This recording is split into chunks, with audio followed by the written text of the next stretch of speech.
Hey guys, tonight we travel back to a time of smoky hearths, clanking iron, and the sharp scent of salt in the air. You're going to live an entire day as a Viking, not the horn helmet, cartoon kind, but a real person in a cold, muddy village somewhere between sea and forest. It's early. The air smells like wet wool and damp wood, and your bed is not really a bed. More of a scratchy pile of straw under a worn fur that might still have fleas in it. You probably wouldn't survive this. So, before you get comfortable, take a moment to like the video and subscribe, but only if you genuinely enjoy what I do here. Also, drop a comment with your location and the local time. I love seeing where and when you're listening from. Now, dim the lights, maybe turn on a fan for that soft background hum, and let's ease into tonight's journey together. It's still dark, and your nose is cold. There's a thin shaft of pale blue light leaking in through the gaps in the wooden walls. It's not sunrise, yet it's just the sky turning from ink to charcoal. The longhouse smells like ash, smoke, wool, and at least 3 kinds of livestock. One of them just farted, possibly a goat.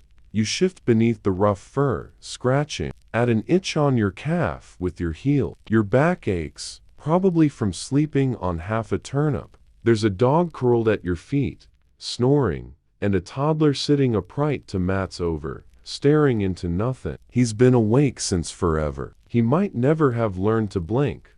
The longhouse is a single, shared room 30 or so feet long, dark and narrow like a ship flipped upside down and filled with furniture. It's drafty, always smells slightly damp, and creaks whenever the wind shifts. The roof is thatched, but not entirely waterproof, and you know exactly which corner to avoid when it rains. Someone is already up. You hear the gentle huff of breath as they poke the embers in the central hearth, coaxing flame from ash with the patience of someone who does this every single day. The fire catches slowly, and the shadows on the walls begin to dance, long-limbed and flickering, like ghosts stretching after a long night. Your blanket is heavy and smells faintly of sheep. You're warm enough under it, but the thought of leaving its safety and stepping onto the cold dirt floor is, frankly, horrifying. You trade a month of fish stew for a heated bathroom and 2-ply toilet paper, but it's time. You sit up slowly, joints cracking, and rub your hands together. The air bites your skin. You slip on your woolen tunic, still slightly damp from yesterday's sweat, and make your way toward the hearth, where the cook, your host, or maybe your cousin, depending on who's married to whom this season, is stirring a pot and not making eye contact. Too early for talking. This is morning in a Viking longhouse, quiet, smoky, and oddly social, even when no one's speaking. You and a dozen other bodies are all packed into this space like pickled herring in a barrel, living together, snoring together, occasionally arguing about whose chicken is eating whose grain. If someone's baby cries in the night, it's everybody's problem. The floor is hard-packed dirt, swept clean every few days with a broom made from bundled twigs. Along the walls, wooden beds are stacked or set into alcoves, with fur pelts, straw stuffing, and sometimes leather sheets to keep the chill out. There are no windows, just smoke holes and cracks. You spend the winters here like a bear in a cave, except your cave has in-laws. Still, there's something comforting about it. The heat from the fire spreads slowly, and the day begins not with alarm clocks or emails, but with the smell of something vaguely edible and the flicker of light against the beams above. You reach for your boots. They're made of stitched leather and lined with wool, and they smell like everything else in here. Wet, warm, and lived in. You pull them on with a grunt. They're still damp from yesterday's snowmelt. Here's a funny detail. Vikings didn't rise at sunrise for the sake of discipline. They got up when the fire needed feeding or the animals needed yelling at, which, as it turns out, is often very early. And now that you're up, you have work to do. One widely accepted fact: Most Vikings weren't raiders or warriors, they were farmers. You're more likely to spend your morning wrestling a stubborn goat than swinging an axe in heroic battle. That famous image of the fierce Viking warrior. He still had to milk a cow first. One quirky detail.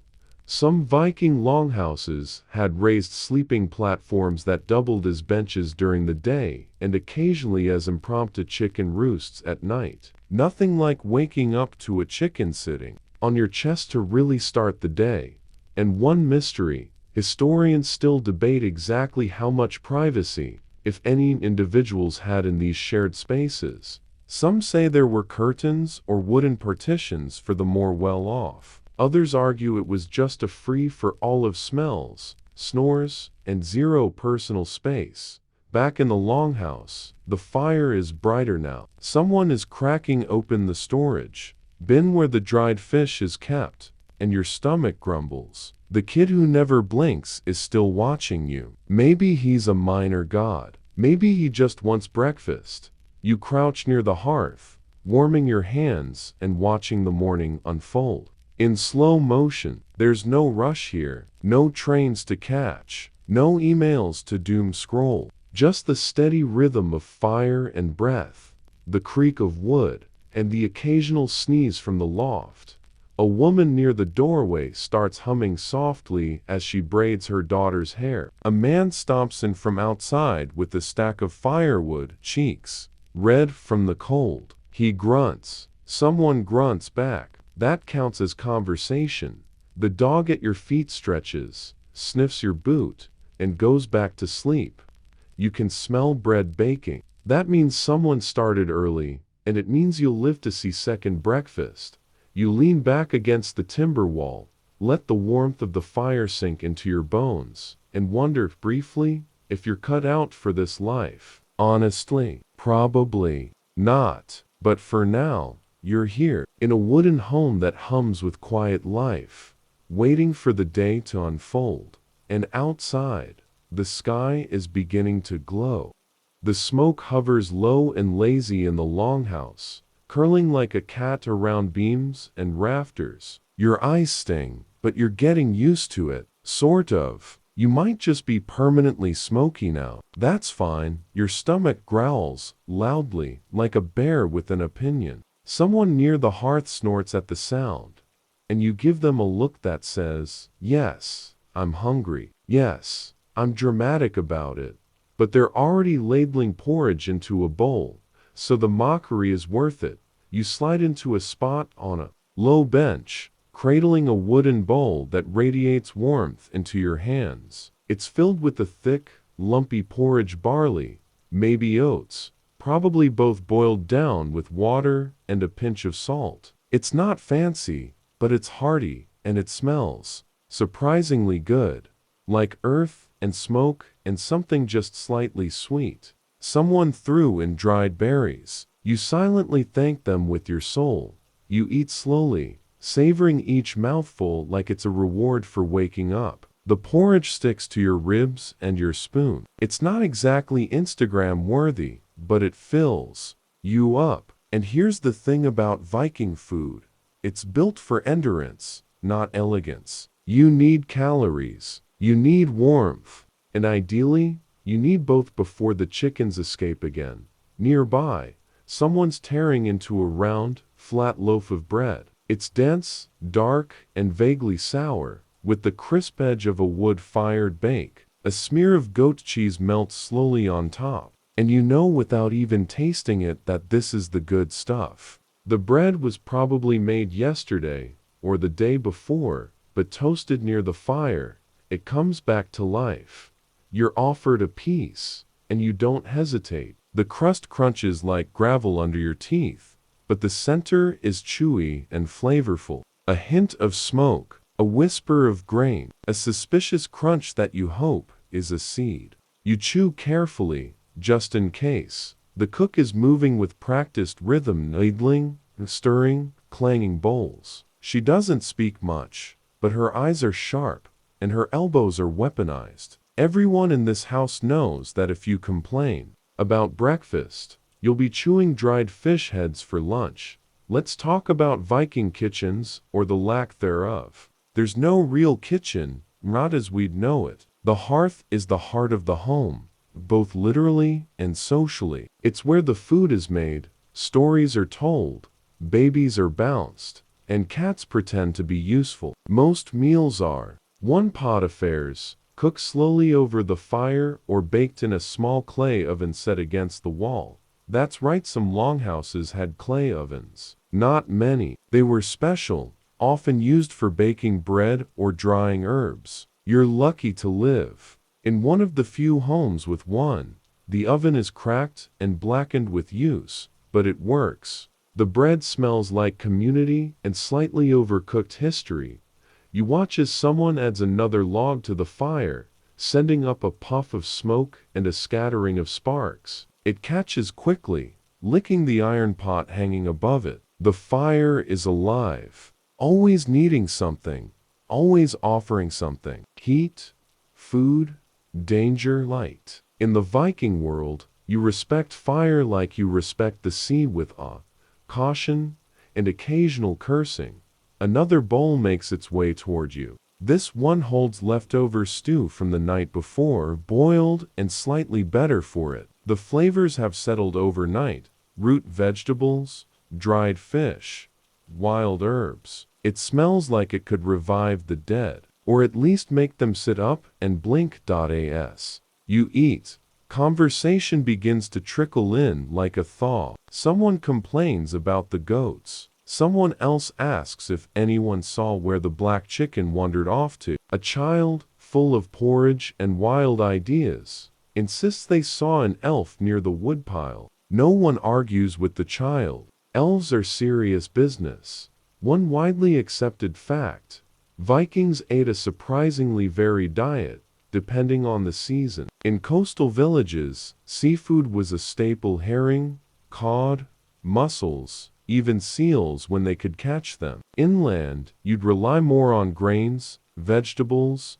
dairy, and meat from livestock. They even fermented things: cabbage, turnips, and yes, fish. One quirky detail: Viking bread was sometimes baked on hot stones or directly on coals, resulting in loaves that occasionally had embedded gravel or ash. Archaeologists have actually found bread with bits of stone still in it. So if you crack a tooth on your toast, historical accuracy, one lingering mystery. Historians still debate the exact contents of daily Viking meals, especially among lower status villagers. Written records are scarce, and most evidence comes from charred scraps and fire pits. What was common dinner fare? What was reserved for festivals? The line between everyday and feast day is still fuzzy. By now, the porridge is gone, the stew is scraped clean, and the bread is little more than crumbs on your fingers.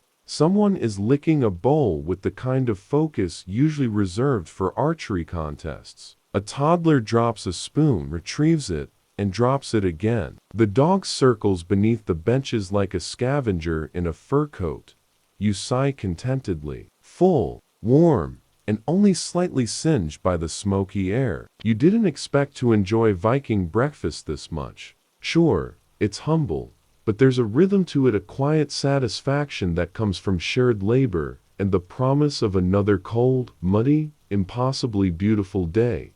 Outside, the light is stronger now, filtering through the smoke holes and casting silver beams across the room. Shadows sharpen. People begin to move more intentionally, rising from their spots near the hearth and heading for the door. There's livestock to tend to, fields to check, possibly a goat to chase.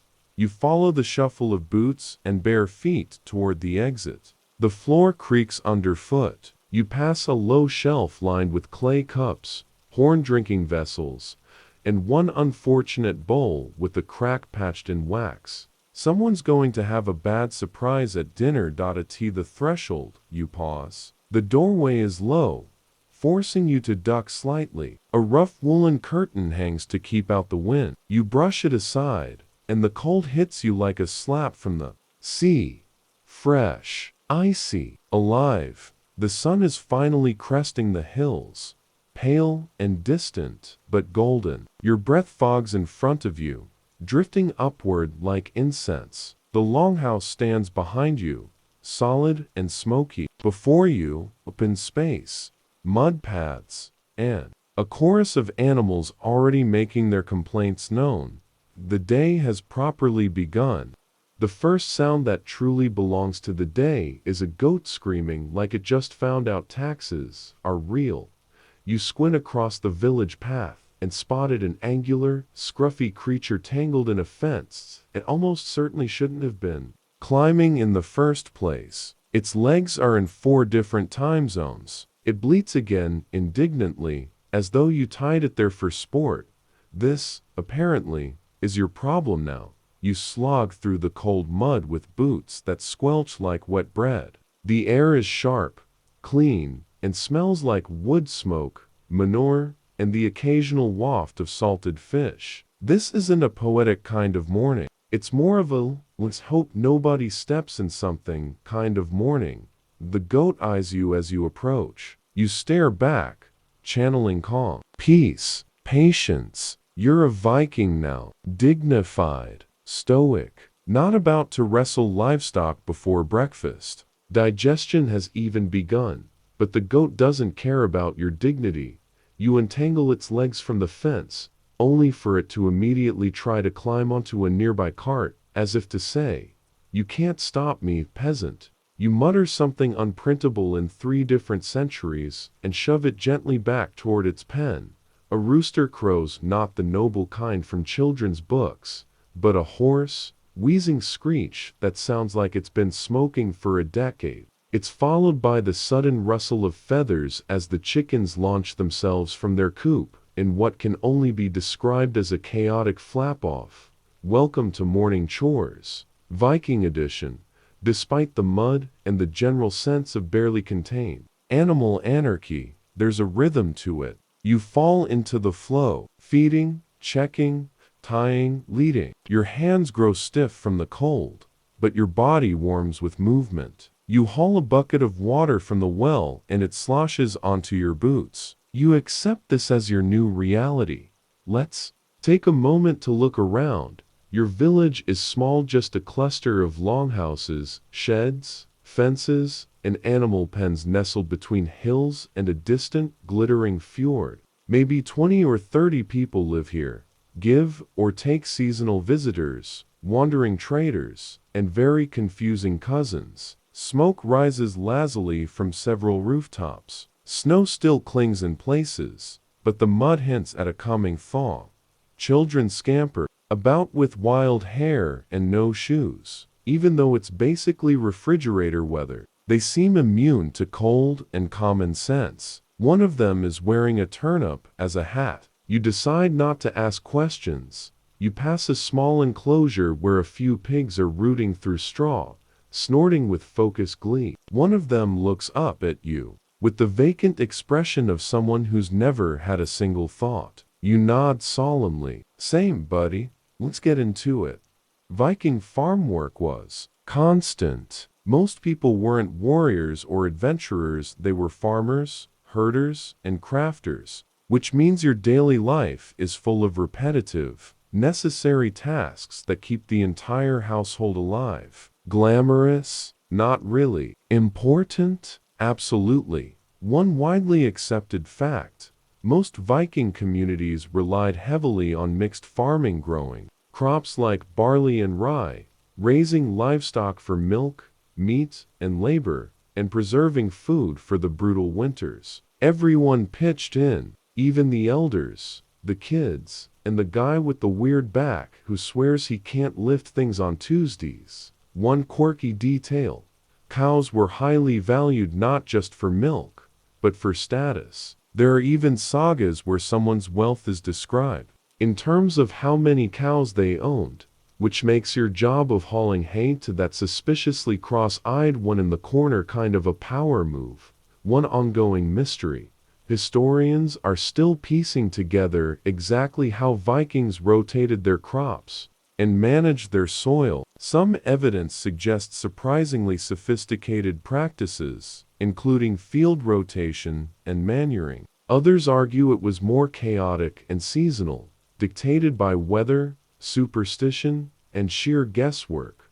You grab a hay fork hand-carved, slightly uneven, but effective, and begin tossing bundles of dried grass into a feeding trough. The cows descend like fluffy, snorting clouds of hunger. One of them sneezes directly onto your sleeve. You pretend this doesn't bother you. You are one with the farm. You are majestic. By now, the morning light is full and golden. The mud glistens. Your hands are chapped. Your sleeves are damp.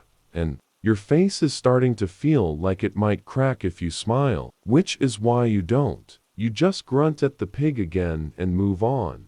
Somewhere behind the houses, you hear the sound of someone chopping wood. You make your way there, following the thok of axe against log. It's a rhythm you've heard all your life, clean, solid, and a little hypnotic. You find your neighbor, or maybe your uncle. It's unclear, splitting logs with a smooth, practiced motion. The axe is broad-headed and worn but deadly efficient. Each log bursts apart with a sound like someone snapping a frozen baguette. He hands you the axe wordlessly, steps back, and gestures to the stump. You nod. You grip the handle. You raise it high, and you miss the first swing entirely. The log goes nowhere. Your pride, however, cracks clean down the middle. You try again. This time, you strike true, and the wood splits with a satisfying pop. Your uncle, possibly, named Bjorn, but no one is ever quite sure, grunts in approval and starts stacking the split logs onto a sled.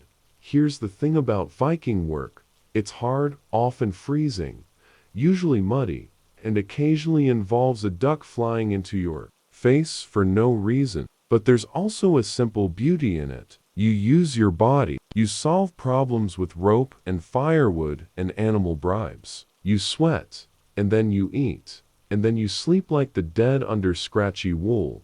You glance back toward the longhouse and see someone waving a cloth from the doorway. It's either a signal that lunch is ready, or someone found another goat in a place it shouldn't be. Either way, you're heading back. As you trudge through the mud, the chickens scatter at your feet like a feathered explosion. The goat has climbed halfway onto the roof of a shed and is chewing something it definitely shouldn't be chewing. You keep walking. You've decided you no longer intervene. The goat is in charge now. Inside the longhouse, the midday fire is crackling lazily, its earlier urgency traded for a gentle simmer. The air is warmer now, and the light slants in through the smoke hole above like it's trying to sneak in without waking the baby asleep. In the corner, you peel off your damp outer tunic and hang it near the fire. It's heavier than it looks, woven thick with wool, and probably half a pound of mud at this point. Your shoulders ache from the morning's work, and your fingers have that tingling buzz that means they'll either warm up soon or fall off. You bet on warming up. Mostly, the household is gathered around the hearth again, but this time, the energy is different, less groggy, more focused. People are talking, not quite loudly, but with more cheer than earlier. You see bowls being passed around, hands reaching for slices of bread, someone unwrapping a twist of dried meat, like it's a birthday present. You find your place and settle in with a groan, which earns you an eye roll from a teenager across the fire. You respond by dramatically rubbing your back and sighing louder, because this is now a performance. Lunch isn't fancy. Viking meals rarely are, but it's solid. Leftover stew, a wedge of sour cheese, dried fish that tastes like the sea had an attitude problem, and a bowl of something that might be curds or might be the beginning of yogurt. You don't ask. You just eat. As your mouth reacquaints itself with salt, you start to notice the sound of tools being readied. Across the room, someone is pulling out a bone-handled awl and a strip of leather. Another is sharpening a small knife on a whetstone with short, practiced strokes. A third is seated with a lap full of wool, fingers already moving like spiders weaving clouds. Welcome to the rest of the day. Craft time. This is where Viking life settles into its quieter hours, after the animals are fed and the wood is split. And before the evening meal begins, there's a whole stretch of time filled with making, fixing, repairing, spinning, stitching, carving. It's not glamorous, but it's what keeps the world stitched together literally. You reach for the small wooden tool chest near your seat. Its latch creaks open to reveal your own project. A simple carved spoon, half-shaped, still rough around the edges. You started it 3 days ago, maybe 4, but time is squishy in the village. Days are measured in sun and chores, not hours. You lift the spoon and run your thumb over the grain. The wood is beech, pale and smooth, and forgiving if you don't rush. Your small carving knife waits nearby. It's sharp enough to slice leather and still gentle enough to whittle away the curls of a spoon's bowl. You work slowly, carefully. Each stroke pulls a whisper of wood into the air, and the shavings curl like tiny scrolls onto your lap. Let's pause and appreciate this moment. The quiet rustle of wool, the soft clink of metal on stone, the distant grumble of pigs being pigs, the way the firelight dances on polished bone tools, the constant, gentle hum of a community making itself. One widely accepted fact: Viking households were skilled centers of production. Every longhouse made what it needed: tools, clothes, containers, ropes, weapons. Trade was common, yes, but self-sufficiency was the baseline. Even children learned to spin wool or shape wood from a young age. One quirky detail: some Viking combs were intricately carved from bone or antler, complete with decorative etching. Grooming wasn't just practical, it was stylish. Which is why someone across the room is now using a toothpick carved from a raven's bone. Because why not? One historical question: archaeologists still debate the exact division of labor between genders. While many tasks were clearly split, men often handled woodworking and leather.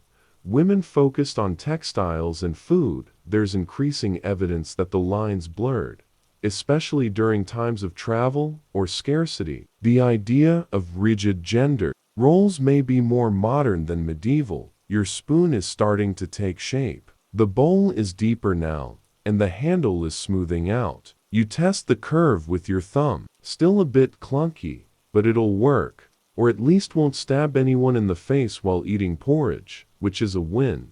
Across from you, someone is spinning wool using a drop spindle. It's mesmerizing, the slow whirl of the spindle, the thread tightening and twisting like magic. From a puff of fleece, the wool is natural cream, touched with streaks of gray. It smells faintly of sheep, smoke, and labor. There's a rhythm to this work. It's not fast, it's not loud, but it's alive. You overhear snippets of conversation. Someone discussing whether the boat's sail needs mending before the next coastal trip. Someone else joking about how the old dog smells like fish and onions. Someone singing under their breath a lullaby, or maybe a work song, slow and low, like a heartbeat. Your knees are stiff. Your hands smell like wood and wool and smoke, but you're oddly content. You've carved. You've earned lunch. You might even earn a nap if the pigs stay quiet and the children stop treating sticks like weapons. Outside, the light has shifted again. Late afternoon now. You catch a glimpse through the doorway of someone walking by with a bundle of kindling, head bent against the breeze. The wind is picking up, tugging at thatch and sleeves and the corners of woolen cloaks. You tuck your spoon project back into the chest. It's not done, but neither are you. It'll wait. Someone gestures toward you with a basket. Inside, coarse thread, a handful of bent nails, and the leather strap from a broken sandal. You nod. A repair job. Easy. Satisfying. No chance of goat interference. You take the strap, the thread, the small curved needle. You lean into the work. The fire crackles. The house murmurs. The day hums on. The wind speaks first. It whistles low under the eaves of the longhouse, curling around the beams and poking at the smoke hole with chilly fingers. It has that insistent tone somewhere between a warning and a dare that makes everyone inside glance at the door like it might suddenly blow off its hinges. You're stitching the last loop of leather when a gust flings open the doorway flap and deposits a bundle of pine needles and someone's wool cap right into the fire pit. A child shrieks, someone laughs, and a wooden spoon is flung expertly across the room to fish it out before it catches flame. Outside, the weather has turned theatrical. The sky has shifted from soft gray to something more dramatic, dark, smudged. Clouds rolling over the hills like they're late to a thunderstorm. The light is cold now, tinged with blue and silver, and the wind carries bits of straw, stray feathers, and the distant scent of snow. This is your signal. Time to go out again. Because like it or not, weather doesn't excuse you from errands. You pull on your cloak, which is still slightly damp from the morning's adventures, and fasten it at the shoulder with the bone brooch that refuses to stay straight. You tug your boots tight and mutter a soft plea to the gods of dry socks. They do not answer. Typical. Today's task? A short journey to a neighboring house, not far, maybe 20 minutes through the woods, give or take goat-related detours. You're meant to deliver a pouch of dried herbs and a wooden charm, carved just this morning by the old woman who claims she once wrestled a spirit bear in a dream. No one has dared question her. The village gates are just a symbolic pair of posts. There's no wall, no palisade, just a few carved beams that say, "Yes, you're leaving now. Good luck." You nod to a passing farmer who is chasing a chicken with a blanket like he's trying to capture it in a surprise wedding. You don't ask. You've learned not to. Then you step into the woods. A tea first. It's familiar, tamped paths, stacked stones, the occasional footprint half filled with water. But soon, the trees crowd closer, tall pines and twisted birch creaking in the wind. The world hushes under the canopy. The light dims, shadows stretch. Your boots crunch over old leaves and patches of stubborn frost. This is still your land, but it feels different, wilder, a little ancient. There's a quiet thrill in this walk. The way your breath clouds and vanishes in front of you, the sharp bite of the wind on your cheeks, the way the trees seem to whisper things they'd never say near firelight. You wrap your cloak tighter and keep going. Let's pause here for a moment. One widely accepted fact: Viking life wasn't just confined to one household. Communities were close-knit, connected by footpaths, kinship, and shared resources. People frequently visited neighbors, exchanged goods, checked on relatives. It was a culture of weaving ties, not isolation. One quirky detail: carved charms and talismans were common travel companions, little wooden or bone figures tucked into pouches, hung from belts, even stitched into cloaks. They weren't just protection against harm. They were also protection against annoying errands. There's even one that historians believe was designed to ward off in-laws. One open question: the exact role of seer Viking magic and prophecy is still debated. Was it primarily practiced by women? Was it feared, respected, both? Some accounts say seers could speak to the land itself, sensing storms, sickness, or travelers long before they arrived. Others say it was mostly symbolic, more about ritual than actual magic. Then again, here in this cold, whispering forest, it feels very real. You pass a tree with a twisted knot that looks like a screaming face. You choose not to look too long. Eventually, the trail widens, and you spot a curl of smoke in the distance. A small homestead, tucked between two stone outcrops, with a low fence and a roof covered in moss. You exhale, half from effort, half from relief. The house looks cozy, warm, smells like cabbage and fire. You're greeted at the door by a child, holding a stick like a sword and a dog that clearly believes you're suspicious. You hand over the herbs and the charm, receive a quiet nod and a half loaf of coarse bread in return, and chat briefly about the weather, which both of you agree is out to kill everyone. Then, it's back through the woods. This time, though, it's quieter. The wind has stilled. The trees don't creak as much, and you feel it, that late afternoon hush that settles over the land, when even the animals are napping, and the air itself feels thoughtful. You take a different path back, one that curves by a small stream, still half frozen, with patches of ice reflecting the clouds. You pause to throw a pebble. It skips once, then sinks with a soft plop. There's something meditative about walking alone like this. No carts, no livestock, no chores. Just your own breath, your steady steps, and the occasional squirrel judging you from a tree. By the time you reach the village again, the light is beginning to fade. Not quite evening yet, but the sky has slipped into a cooler tone, and the shadows are longer. A few more fires are lit. A few more smoke trails curl into the sky like lazy thoughts. You pass someone hauling in firewood, another pulling water from the well, and of course the same goat from this morning, now proudly balanced on a barrel like it's the mayor of chaos. You nod at it. It chews with menace. Back inside the longhouse, the warmth hits you like a soft hammer. Your cheeks prickle as the blood returns, your hands ache from the cold, and your legs have that perfect soreness that means you've earned your dinner. You hang your cloak, tuck away the pouch that once held the charm, and accept a small horn of warmed mead from someone with very few teeth and a generous grin. The fire crackles again. The dog has found your feet. The spoon from earlier is waiting, and outside, the wind is finally asleep.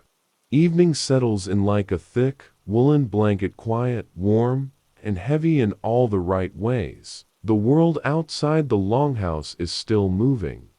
Yes, the wind stirs, the smoke lifts, the goats remain unruly, but inside, everything is beginning to soften. Voices drop a register, movements slow, the tasks of the day are winding down, and the comfort of routine is setting in. You're sitting by the fire again, which has taken on a lower, deeper glow. It's not roaring anymore, just glowing like coals in the belly of some kind giant. You stretch your feet toward it, careful not to disturb the dog curled beside you. You lost track of when he adopted you, but he's claimed your ankles like ancestral property.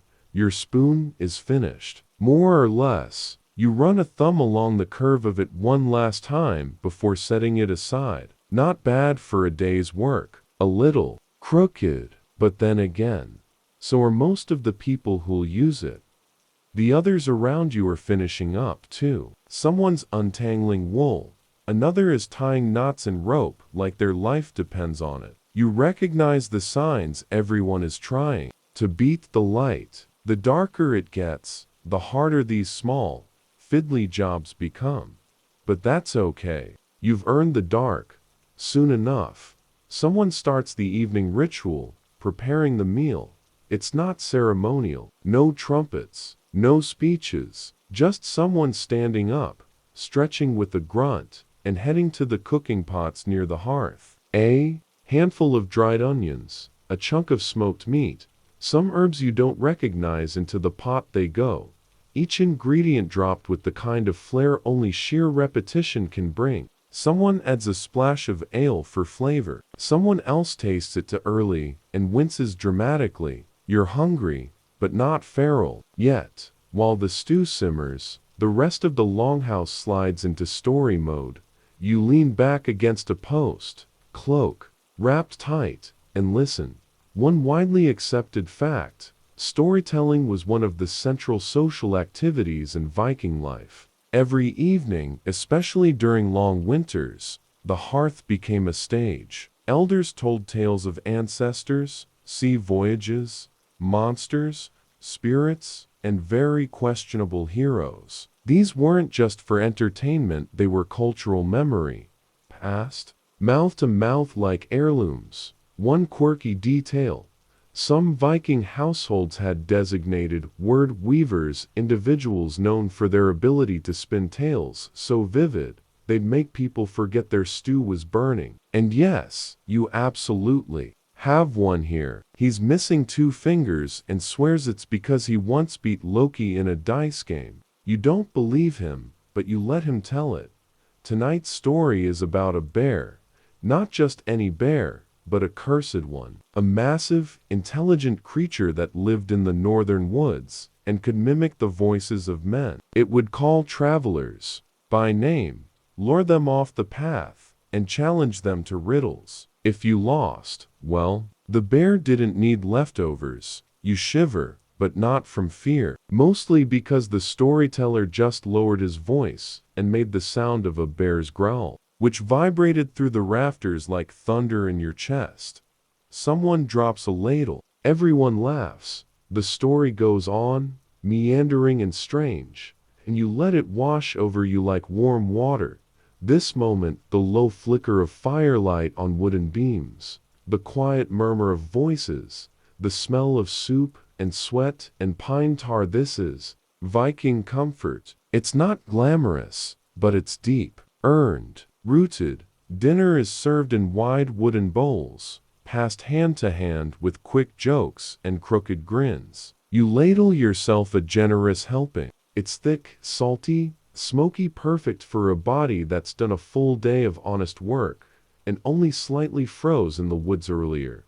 You eat slowly, soaking bread in broth, savoring the sharpness of the onions and the chew of dried lamb. Someone pours more mead. The storyteller launches into a new tale, this one about a ship cursed to always sail into the wind. Someone near you mutters, "Sounds like ours." You're full now, satisfied, and sleepy. But you're not done yet, because now comes the last duty of the day, the evening check. There are no locks, no alarms, just instinct and habit. You rise with the quiet groan and stretched knees cracking like old ice. You pull your cloak on again, this time with practiced ease. No complaints. You're used to this rhythm. You step outside. The air has changed again. It's colder for sure, and heavy with dampness. You can smell the coming frost, metallic and sharp. The wind is barely there now, just a hush through the trees. The village is quiet. A few flickering lights, but most doorways are shut. Smoke curling from the roofs like sleepy thoughts drifting off into the night sky. You walk the perimeter, check on the animals. Make sure the firewood is covered, the tools gathered. You pause by the pig pen and whisper a soft insult to the particularly rude pig. He grunts in response. You call that a draw. One open historical question. How much of daily village security was formal versus informal? Some historians suggest certain men were assigned watch duty, especially during troubled times. Others believe it was communal and instinctive. Whoever was awake, whoever felt responsible. It's possible no one had to be assigned. The fear of wolves, raiders, or just bad weather was enough. You finish your loop and return to the longhouse. The heat inside now feels like walking into a bath. Everyone's settling in. Bedtime in a Viking house isn't private, it's a communal sprawl. Mats rolled out, cloaks laid down, people shifting, whispering, scratching. A lullaby hums softly from the far corner. Someone's already snoring like a bear pretending to be a log. You find your spot, nestle in, and pull your cloak tight. The fire has died down to a soft amber glow. Shadows dance on the rafters like ancient puppets. The dog settles against your feet again. Good choice, you think. Tomorrow will bring more of the same cold mornings. Stubborn goats, misbehaving tools, soup, stories, socks that never dry. And somehow, you wouldn't change a thing, because this is your world, and it fits. You don't remember falling asleep. One moment, you're staring at the firelight tracing lazy patterns on the wooden beams overhead, and the next, you're waking up to the faint sound of someone coughing and the unmistakable scent of wet wool. Morning in the Viking longhouse doesn't announce itself gently, it seeps in.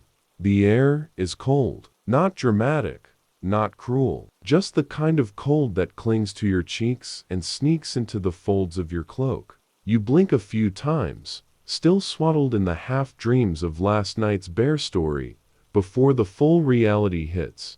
Your left foot has been claimed by the dog again, and he's using it as a pillow. You gently free yourself and sit up. Around you, the others are stirring too, some with groans, some with the quiet efficiency of people who have done this every single day, since before they could walk. Someone is already tending the fire, its glow brightening with each breath of the bellows. Someone else is sharpening a knife, their rhythm oddly sooty, and sh-clink, sh-clink. And you've got chores to do.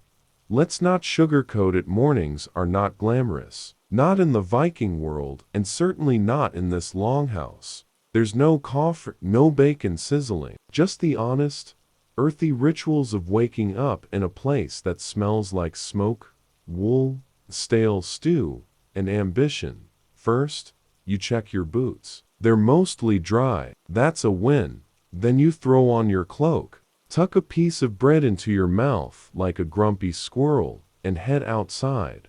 The village is misty this morning. The sky hangs low, heavy with moisture, and the grass is slick underfoot. Every sound feels softer, muted by the fog. You can hear distant clattering, the occasional baa, and someone yelling at a pig with language that probably shouldn't be taught to children. Today's task: collect water. A simple enough job, and yet, like most things in your life, it comes with its own set of challenges. You grab 2 wooden buckets, their handles worn smooth, and begin the slow trek toward the well at the edge of the village. One widely accepted fact: water collection was a daily and communal necessity in Viking society. Wells were critical village centers, carefully maintained and protected. Fetching water wasn't just a chore, it was a social moment, a brief break in the day where news, gossip, and threats of minor violence over bucket stealing could all unfold. One quirky detail: sometimes Viking wells were considered sacred. Offerings, bits of bone, flowers, even old tools were dropped in for protection or thanks. And, let's be honest, probably a few lost mittens too. Your village's well has a carved face on its rim. No one remembers who it's supposed to be, but everyone agrees it looks judgmental.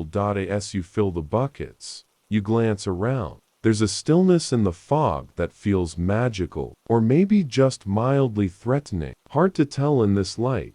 On the way back, you stop to watch the blacksmith. He's already hammering shirtless. Because of course, and the rhythmic clang of metal on metal slices clean through the morning silence. Sparks fly like fireflies on a mission. He's working on a plow blade, something broad and brutal that will tear through the frozen earth. In a few weeks, when planting begins, his breath fogs in the air, and his arms glisten with either sweat or pure Viking smugness. Possibly both. You nod. He doesn't. Classic. You continue. The buckets slosh. Your shoulders ache. You pretend it's a workout, though there's no one around to appreciate your heroic pace. Back inside, the longhouse has warmed a little. The fire is doing its job. People are moving now, sorting tools, mending belts, and preparing for the day ahead. And then, the moment you've been waiting for: breakfast. Today, it's barley porridge with some dried berries and a generous swirl of something that tastes suspiciously like leftover stew. It's fine, not thrilling, but solid, comforting. Even, you eat slowly, savoring the heat, and chat with the boy next to you about whether or not goats can sense fear. He says yes. You believe him. Now, with breakfast done and water collected, it's time to begin the real work.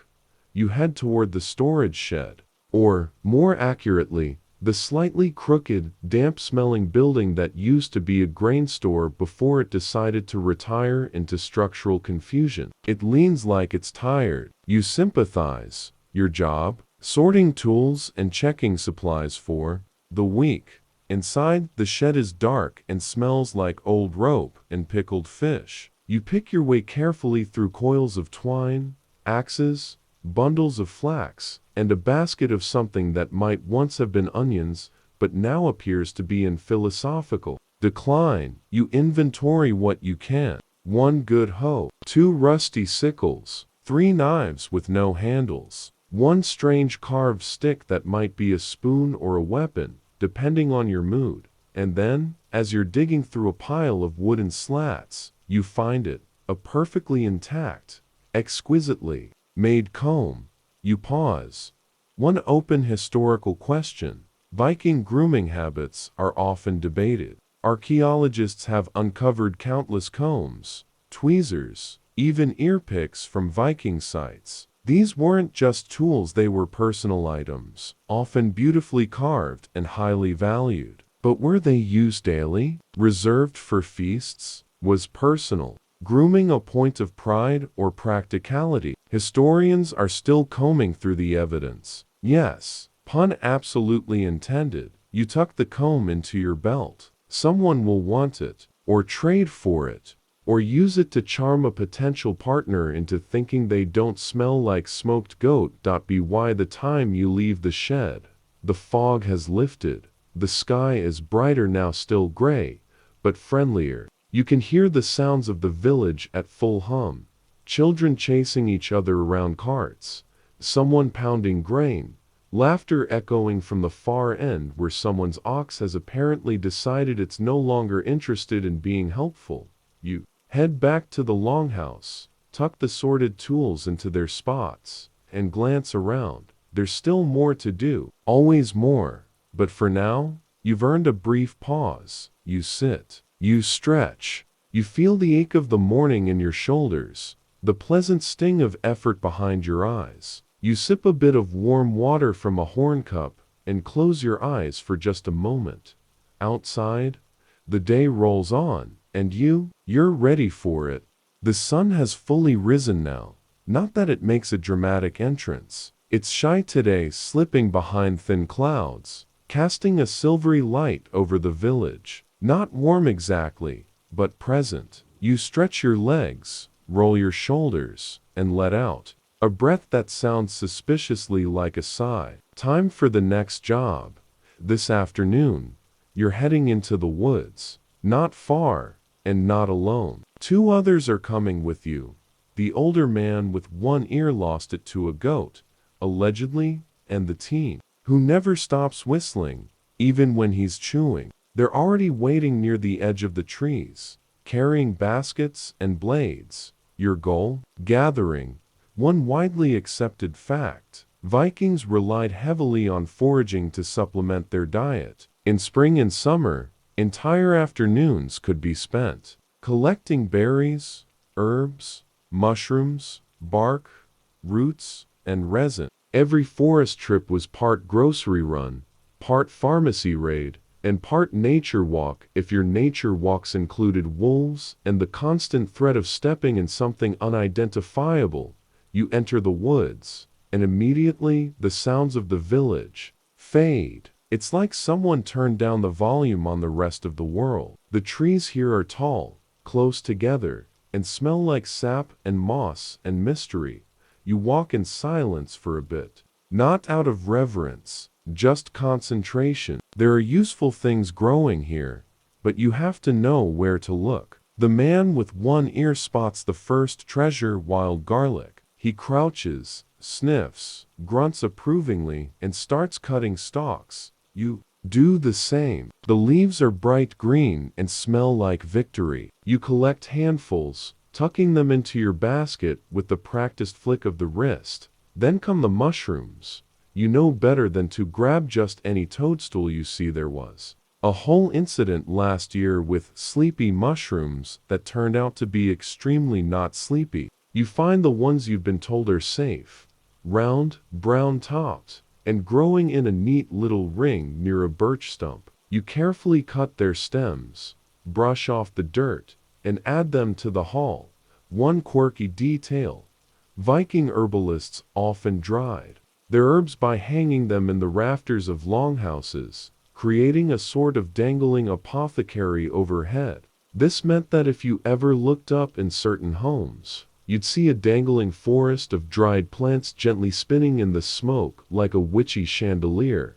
The teen whistles a tune that sounds suspiciously like the goat bleating you heard this morning. You glare at him. He grins and tosses you a handful of bilberries. They're tart, but refreshing. As the sun peeks through the canopy, your basket gets heavier. You find wood, sorrel, yarrow, a bit of resin that smells like pine and sticks to your fingers like honey with an attitude.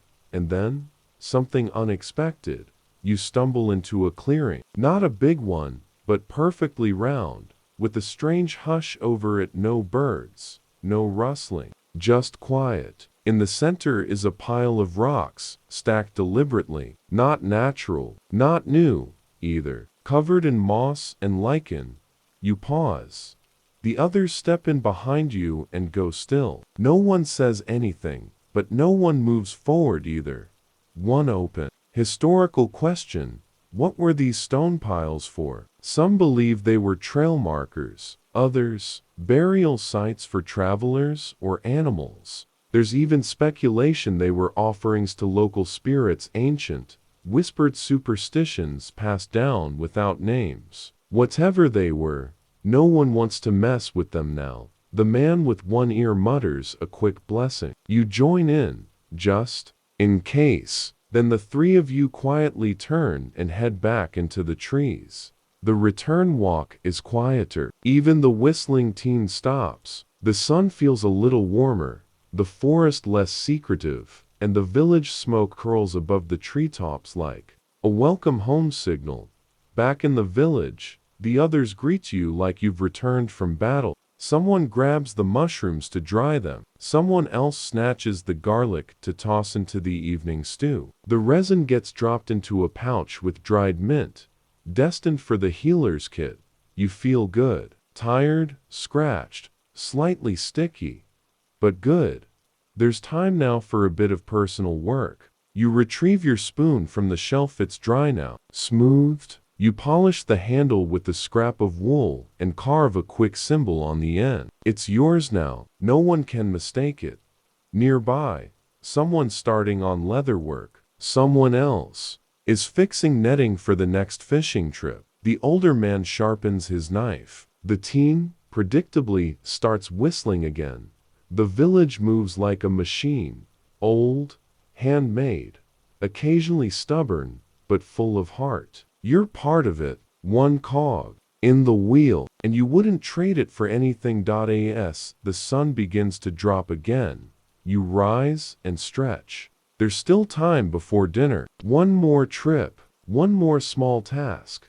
But first, you pause. You step outside the longhouse, sit on the stone bench by the well, and take a moment. Just a breath, just to watch the clouds drift, the chickens bicker, the way the smoke curls above rooftops like lazy dragons. This is life here. It's not fast. It's not easy, but it is deeply, stubbornly alive. And you're right where you belong. Your knees crack as you stand, not dramatically, just enough to remind you that squatting near mossy stumps for 2 hours isn't exactly a spa treatment. The air is cooler now, with the golden edge of late afternoon brushing the tops of the thatched roofs. It's the time of day when everyone in the village begins shifting gears, easing out of the hard work and into preparation for the meal, the fire, the evening stories. And for you, this next job is kind of gross, kind of important, entirely unavoidable. It's time to help with the animal pens. Now, let's be clear. Animals in Viking villages are not pets. They're co-workers, roommates, occasional insults. The goats especially. The chickens are tolerable, the pigs tolerable, but nosy, and the sheep, well, they mind their own business. But the goats? The goats are tiny, hooved anarchists. You make your way across the village path, stepping over puddles and ducking beneath laundry lines that flap like surrender flags in the breeze. Past the drying racks, past the smokehouse, you reach the pens. You're met with immediate noise. One goat bleats directly in your face. Another one seems to be actively plotting something with the pig. A rooster paces like he's running for local office and refuses to campaign with dignity. Everything smells like damp straw and opinions. One widely accepted fact: Viking households kept livestock close, often right up against the longhouse. Chickens, pigs, sheep, and goats provided food, clothing, trade, and yes, a certain amount of daily chaos. In winter, some animals were even brought indoors for warmth. This created what historians generously call a shared living experience. You start with the feeding. There's a bucket of scraps from the earlier meal, wilted greens, peels, bits of oat cake that no one wanted. The pigs are already snorting in anticipation, and the goats are acting like they haven't been fed since last harvest. You distribute the food, trying to be fair. This is, of course, a mistake. The chickens squabble over a worm. The pig takes a bite of a root and then sits on it, like it's some kind of prize. One goat tries to eat your sleeve. You nudge it back gently. It returns, less gently. You raise an eyebrow. It blinks, then eats your other sleeve. Fine. You didn't like that tunic anyway. Next is the cleanup. No need for poetic description here. This part of the job involves a pitchfork, a lot of straw, and the ability to breathe through your mouth without thinking too hard about your life choices. You work in silence, moving slowly, keeping an eye on the animals. There's something oddly meditative about it. The repetitive motions, the steady rhythm. You shovel, you spread clean straw. You dodge a goose that seems personally offended by your existence. One quirky detail: Viking geese were sometimes used as natural alarms. Their honking would alert villagers to intruders, or at least to people wearing unfamiliar cloaks. Loud, territorial, and suspicious of everyone, geese were the original neighborhood watch. By the time you're done, you're dusty, sweaty, and convinced at least one of the goats is still judging you. But the pens look decent. The animals are calmer. The pig has fallen asleep face down in a pile of turnip tops. You lean on the fence and take a breath. Then, a sound from behind you. Laughter. You turn. A small group of younger villagers are watching you, clearly amused by your struggle. One of them offers you a cup of watered-down ale as a reward. You accept it, partly out of politeness, partly because you've inhaled at least 3 types of hay particles and need to rinse your soul. You sit with them for a bit, passing the cup, sharing small jokes. Someone retells the story of the time the goat got into the weaving shed and ate half a tunic off the loom. Someone else brags about outrunning a particularly aggressive duck. It's dumb, and it's perfect. Then the conversation shifts, just slightly, to the livestock itself. Whose pig is the fattest? Whose chickens lay the most consistent eggs? Whether the spotted goat is cursed or just deeply misunderstood. One open historical question. Viking breeding and animal husbandry practices are still partially unclear. While there's evidence of selective breeding and animal management, it's not certain how intentional these practices were. Were specific traits chosen purposefully, or did natural selection do most of the work? Did anyone actually want a goat that bites ankles? As the sun drops lower, the animals settle. The noises quiet down to soft grunts, low bleats, and the occasional hunk of passive goose aggression. You rise again, brushing straw from your knees. You pat the wooden fence, give the goat a warning glance. It responds by chewing a stick with deep defiance, and head back toward the heart of the village. Evening is truly setting in now. You pass others finishing their own tasks, some still hammering, others scrubbing pots, a few just sitting quietly with a bit of wool or a half-carved wooden charm. The fire in the center of the longhouse is already lit, and that smell of smoke and stew beckons you like an old friend with warm hands. You're not clean. You're not elegant. You're not remotely unscented, but you are ready for dinner. As you step inside, someone hands you a bowl. Thick stew again, this time with fish and barley and something green. You're too tired to identify. It's delicious. It's hot. It's enough. You eat slowly, listening to the murmurs and laughter, the crackle of firewood, the long, lazy ending of the day. Later, someone pulls out a small drum. Someone else has a bone flute. A song begins, not loud or raucous, but gentle, winding, a lullaby for grown-ups who've worked all day and want nothing more than to drift, full-bellied, into the sweet sleep of someone who earned it. You stretch out near the fire, your feet warm, your hands stained with straw, and your chest full of calm.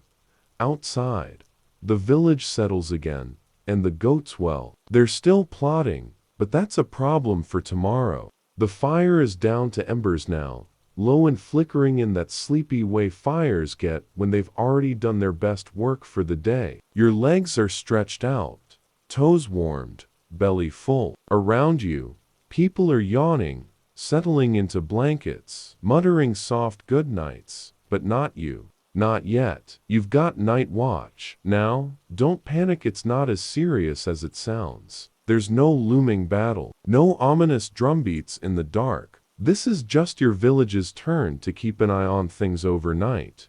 And your name came up. Congratulations. You're responsible for not letting wolves, thieves, or angry spirits sneak in while everyone else snoozes. You lucky soul. You grab your cloak, which still smells faintly of garlic from earlier foraging, and step outside. It's cooler now. The stars are already out, spread thick across the sky like someone spilled salt on a black cloth. The moon hangs low, yellow, and lazy. The village is quiet, but not silent. Fires crackle softly, someone coughs in their sleep, and an owl hoots once from the trees. You begin your slow walk. One widely accepted fact: Viking communities often had nighttime lookouts, especially when livestock were nearby or the settlement wasn't behind strong fortifications. The threats weren't constant, but they were real: raiders, hungry predators, or, occasionally, a bear that wandered just a little too far south. Your first stop is the livestock pens. The animals are quiet, most of them asleep, except for one goat who stares at you like you interrupted a very important dream. You nod respectfully. He does not nod back. You continue past the edge of the longhouses, where small fences mark vegetable patches and tool stations. Everything smells like damp earth, ash, and wood smoke. In the distance, waves shush gently against the shore. Your village isn't far from the sea, and you can taste the salt in the air if you stick out your tongue. You don't, though. That would be weird. You're on duty. One quirky detail: Vikings believed in land spirits known as Lantir, who were thought to guard and influence specific places. Some settlements left small offerings to them at the edge of the village: bits of bread, carved tokens, or herbs tucked into rocks. These weren't grand rituals, more like respectful nods to whoever or whatever might be watching. You pause by the edge of the woods and check the old hollow tree where, earlier this spring, someone tucked in a carved acorn. It's still there. You give it a pat and move on. The path around the village takes about 20 minutes at a slow pace, but you stretch it out. There's no rush. Your feet crunch softly on frost-tipped grass. Occasionally, your breath fogs in the cold. Occasionally, you yawn so wide your ears pop. You pass the smithy, quiet now, but still radiating a faint warmth. Someone's left a hammer out on the stump. You shake your head and put it back on the bench. Every tool matters. Lose one, and you might be carving spoons with your fingernails next week. One open historical question. While we know Viking villages had informal or rotating night watch systems, we still don't know exactly how they were organized. Was it voluntary, assigned by elders, rotated by family, or simply whoever happened to still be awake and unlucky enough to make eye contact with the steward that evening? You take your next loop slower. There's no danger in sight. Just quiet. The stars shift. Somewhere, a fox yips. You start to hum a little tune under your breath, a lullaby your mother used to sing. Or maybe you just imagined it. The kind that wanders without melody, but feels safe in your throat. The sound keeps you company. Your thoughts drift a bit. You remember when you were younger, your first night on watch, how scared you were. Every twig snap felt like the start of a raid. Every owl call made your heart jump. But now it's nice, peaceful. You like being the only one awake, the only one seeing the world wrapped in moonlight and steam from the still warm chimneys. You like that it's your job tonight to be the eyes, the guard, the one who makes sure nothing out there creeps too close to what's in here. You round the last corner and past the ceremonial stones at the edge of the path, simple carvings. Just spirals and dots and little sun shapes. No one talks about who carved them. They've always been there. You don't step too close. Just a glance, a nod. You finish the round and step into the shared storage hut for a quick break. It's warmer inside. Someone's left a skin of water and a bite of dried apple for the watchers. You take it gratefully, chew slowly, and let yourself lean back against the wooden beam. You don't mean to close your eyes. You just do. Only for a second. Just long enough to feel the warmth of your own breath. The sound of your heart, steady and soft. The scent of old wood and dry herbs on the shelves nearby. Your hand resting loosely on your knee. The quiet creak of the building settling. A gust of wind whistles through the chinks in the wall and wakes you gently. Just a nudge. Enough to remind you you're still on duty. You stand, stretch again, and step outside for one more loop. It's colder now. The sky is shifting toward dawn, just the faintest gray at the horizon. Another hour, maybe two, and then someone else will wake up, step into your place, take up the next shift. But for now, it's still yours, still you, alone with the stars, and the straw-roofed homes, and the stubborn animals, and the soft sounds of a world asleep.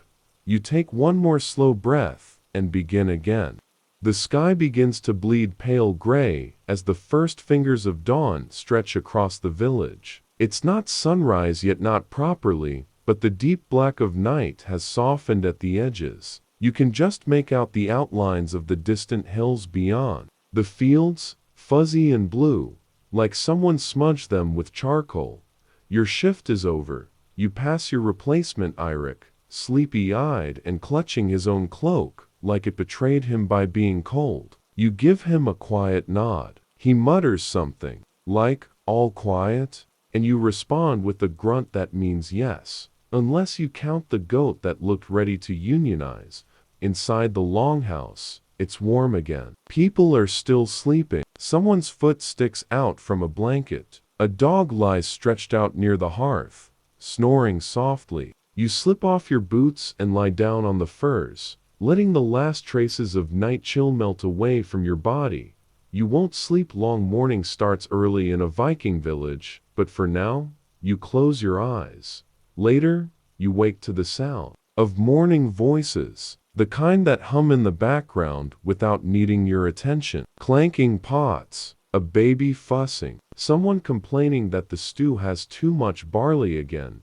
You sit up slowly, stretch until your shoulders pop, and pull on your tunic. The day is beginning, and with it, a new round of tasks. Today, you're going to the forge. No one says it, but the smithy is sacred, not religious exactly, but important. The forge is where raw, unshaped metal becomes useful, where your community's tools are born, repaired, and sometimes reshaped into something entirely new. Weapons, sure, but more often, axes, HOs, nails, hooks, fish spears, all the things that make a village run.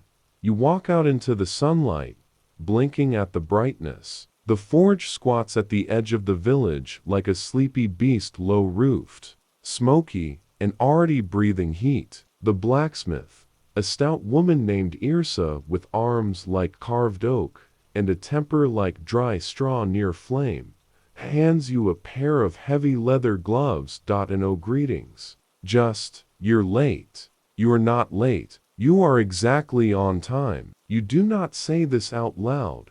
One widely accepted fact.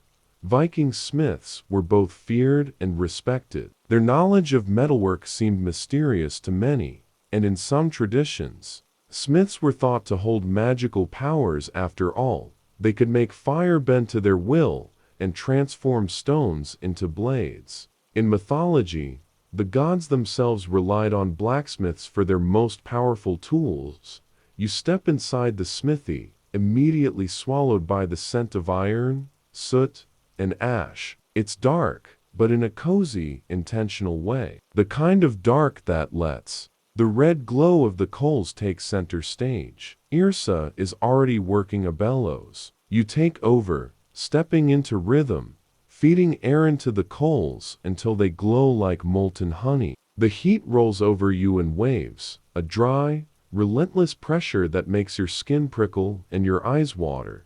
Today's project? A new head for a broken axe. Not glamorous, but essential. The handle is still good ashwood, well worn, but the blade cracked during winter chopping. Yrsa handles the actual forging. You are her assistant. That means holding tongs, turning the blade, and doing exactly what she says, exactly when she says it. You lift the glowing metal from the fire. Yrsa strikes it with her hammer once, twice, again, each blow sending sparks leaping into the air like angry fireflies. The sound is sharp and rhythmic. Clang, clang, hiss. You keep it steady. Rotate, reheat, repeat. One quirky detail. Viking blacksmiths often added patterns or marks to their work. Subtle flourishes no one else might notice. A small spiral near the hilt, a crossed line on the tang. Some say it was pride, others say protection. Little charms hidden in the steel. Yrsa adds a twist to the edge of the blade. You don't ask why, you just admire the way it catches the light. The heat is overwhelming. You sweat through everything. Your arms ache. There's soot on your face, probably in your teeth. Maybe even in your soul. But there's something satisfying about it, this tangible transformation. You begin with a lump, an ugly, unyielding thing. You end with a tool, a future in metal form. Outside, the day rolls on. Kids run past the forge with sticks and loud ideas. Someone is singing while scrubbing fish in a bucket. The goat is standing on the roof of the woodpile again. You don't question it. One open historical question. While Viking metallurgy is well documented through archaeological finds, the exact process of tool making step by step remains partly speculative. We have the finished products, and we know some techniques, but not always the finer details. Were there regional styles, secret smith traditions, or did each forge simply follow its own rhythm? You finish the axe just before the noon meal. Yrsa grunts her approval, which, in her language, is basically a standing ovation. She hands you a piece of flatbread as payment for your help, still warm, stuffed with onions and a bit of fish. You eat outside, near the well, letting the cool breeze dry the sweat on your arms. You sip water, you stretch, you admire the ache in your shoulders, like it's a medal. Tomorrow, you might be out in the field again, or helping mend nets, or pulling fishhooks from someone's foot. But today you forged something, and that feels like enough. The forge heat still lingers in your skin as you walk back toward the longhouse, sun high and golden now, casting sharp-edged shadows over the village. There's a quiet satisfaction in your limbs, a tiredness that feels earned, like the day knows you worked hard and is rewarding you with a little breeze and a moment of peace. But peace never lasts too long here.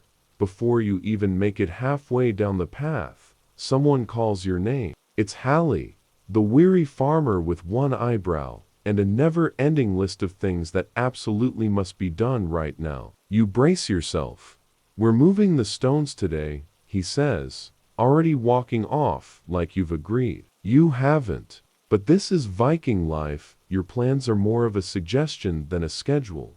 You follow him, because of course you do. What stones, you ask? The big ones. The standing ones. The ones that look like they've been there since time forgot to finish the job.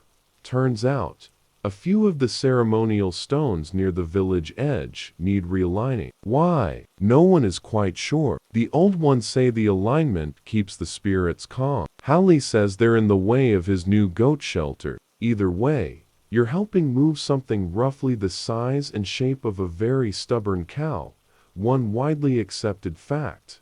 Vikings used standing stones, runestones, marker stones, or boundary stones, not only for honoring the dead, but also for territorial claims, mythic storytelling, and ritual significance. Some marked trails or sacred spaces. Others recorded events and runic inscriptions. The stone you're dealing with today is not inscribed, but it is heavy. So heavy, in fact, that 3 people are already leaning on a log lever, grunting like walruses trying yoga. You add your shoulder to the mix. It doesn't budge. You spend the next 2 hours doing things that technically count as engineering, building a ramp of dirt and logs, tying ropes made of twisted hair and gut, yelling things like, left.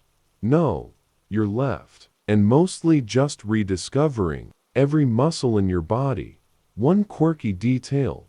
In some Norse traditions, certain stones were believed to be sitting stones for spirits. People avoided moving or even touching them without a proper offering, usually milk, honey, or a quiet chant. Some villagers today still avoid walking directly past the oldest stones, just in case. You wonder briefly if you're offending someone. Unseen, you pat the stone apologetically. Just a light tap. It seems to forgive you, or at least it doesn't roll back downhill. Eventually, you and your crew get it shifted into place. Not dramatically, not triumphantly, just enough. You step back, sweaty and covered in dirt, and admire the small tilt in its new position. Someone claps. Someone else offers beer. It's warm and tastes like mushrooms, but at this moment, it's the best drink you've ever had. One open historical question. While scholars can date Viking stones and decode many of their inscriptions, the full meaning of their placement, why this spot, at this angle, facing that direction, remains debated. Were they astronomical, ceremonial, just convenient? We may never know exactly what each one meant. You walk back to the village with the others, chatting in that loose, half-tired way people do after a shared chore. Your hands are sore. Your legs wobble a little. You're pretty sure your back will creak like a boat mast tomorrow. But the stone is moved, and the goat has more room now, which he celebrates by immediately headbutting the new fence and escaping. Again, the sun has started to dip. The sky is orange and blue, like fire meeting sea. Dinner smells are rising from cook pots. Bread, herbs, maybe even a bit of dried meat. If someone was feeling generous, you sit by the well, splash water on your face, and breathe.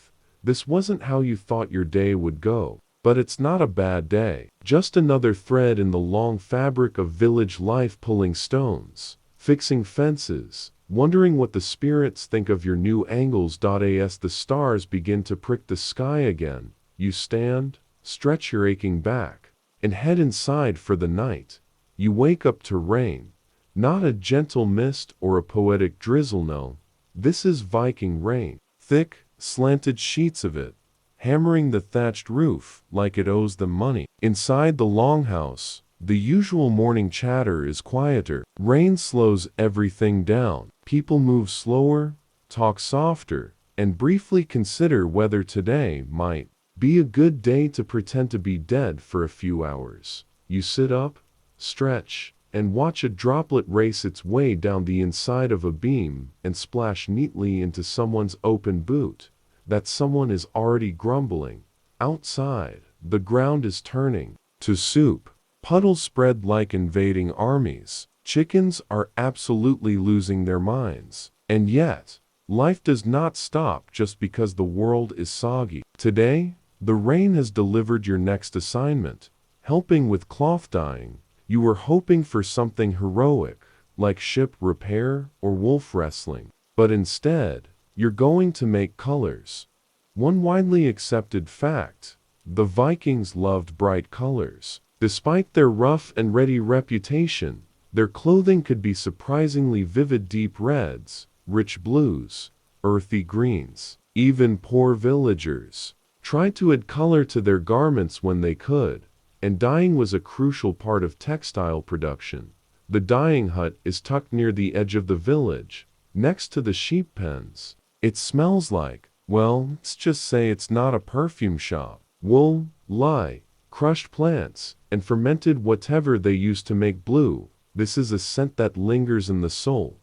You duck inside and are immediately hit by a wave of warm, pungent steam. "Don't touch anything unless you want purple hands for a week," says Freja, the dyer. She's older, sharp-eyed, and has permanently stained fingers. Her apron looks like a painter lost a battle with the turnip.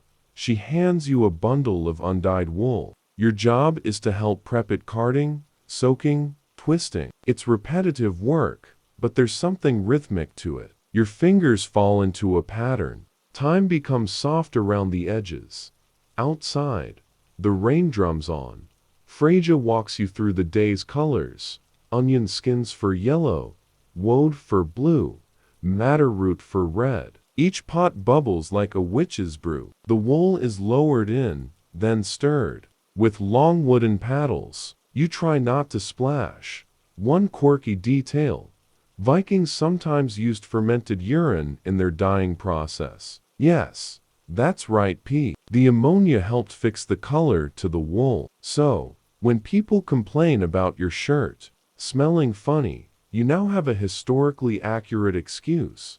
Freja doesn't offer you that pot today. You're both relieved. As the morning passes, you see the magic take shape. The pale, scratchy wool comes out transformed blushed pink, golden like old straw, blue like a summer bruise. You hang each skein up carefully to dry, even though the rain keeps pushing mist under the awning.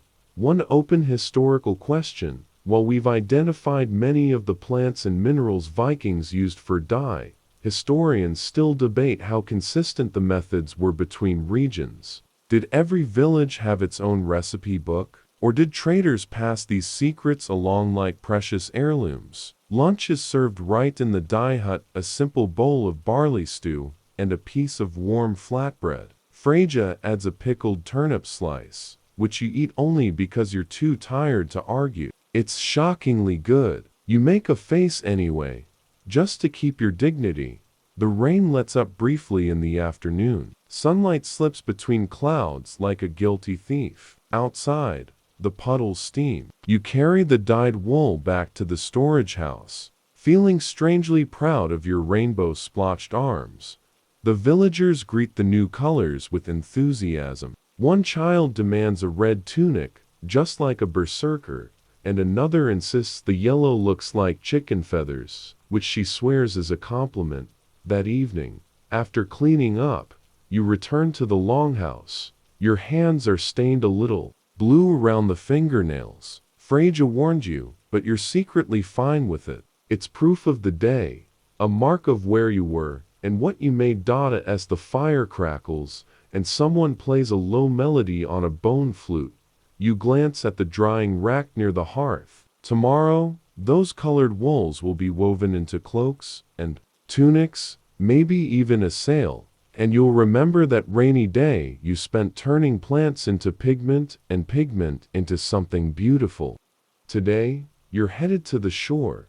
There's no dramatic reason, no Viking raid, no dragon sighting, no runaway goat on a canoe. Just the everyday call of fish, salt, and seaweed. Because if the fields feed your stomach and the forge arms your village, then the sea. The sea gives you everything else.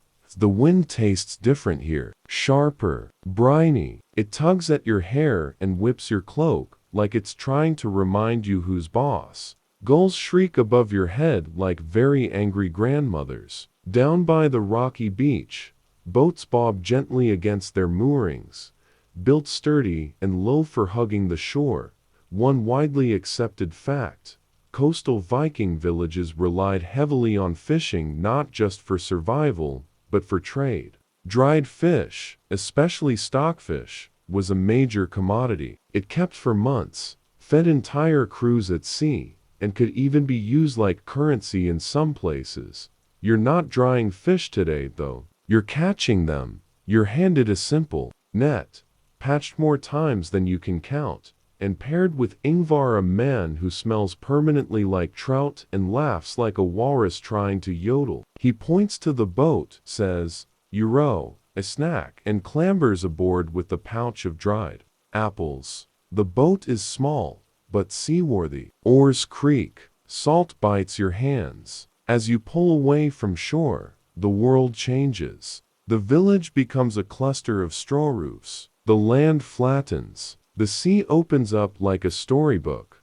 The water is dark and restless today. Not angry, just awake. Fish leap at the surface now and then, taunting you. You cast the net in rhythm with Ingvar's instructions, which are shouted, sometimes contradictory, and often unhelpfully specific, like we did in the autumn 3 years ago. Still, you catch fish, mostly herring, some cod, shiny, wriggling flashes of silver, flopping in the boat like tiny, outraged gods. One manages to slap you in the ear. You're christened. One quirky detail: Viking fishermen often carried small, wooden tokens carved with runes for luck. Some were shaped like boats or fish, others like little gods. You find one tied to the inside of the hull, a weathered carving of Thor, looking slightly seasick. Ingvar says it works better than prayer. He also says it once fell overboard during a storm, and they immediately caught nothing but seaweed. For 2 weeks, you keep the boat steady as Ingvar hauls the net again. Your arms are burning now. Salt crusts your eyebrows. There's fish slime on your knee. But the boat is full enough to make the trip worthwhile. You head back slowly. The wind shifts behind you, pushing you toward land. Gulls follow, hopeful. You toss them a few small fish, mostly to make them stop screaming directly above your skull. Back on shore, you help sort the catch. Some fish will be smoked, some salted, some boiled fresh tonight. You learn quickly not to stand too close when someone guts a fish at full speed. One open historical question: we know Vikings fished using nets, lines, and traps, but there's ongoing debate over how deep their offshore excursions went. Some claim they stayed close to home. Others believe they sailed far to reach richer fishing grounds. The truth is likely a mix dictated by season, need, and courage. You finish the day sitting on a rock with a bowl of fish stew in your lap. It's hot, a little too salty, and smells like the entire ocean boiled in a pot, but you slurp it down. It's treasure. Your skin is sun-warmed. Your hands smell like the sea. Your cloak flaps dry in the wind. Someone is playing a rhythm on a hollow log nearby. You don't know the tune, but your foot taps anyway. As twilight rolls in, painting the waves lavender and gold, you head back toward the village, and the sea, behind you, keeps breathing slow, steady, endless. You wake to silence. Not the silence of nothing happening, but the strange, heavy stillness that says everyone's already busy, and you've slept slightly too long. The longhouse is nearly empty. A few embers glow in the hearth. Someone left a half-eaten barley cake by the bench. You grab it on your way out, still chewing as you step into the morning light. There's a buzz in the air today, not bees, not tension, but preparation. Something's coming. Turns out, it's a guest.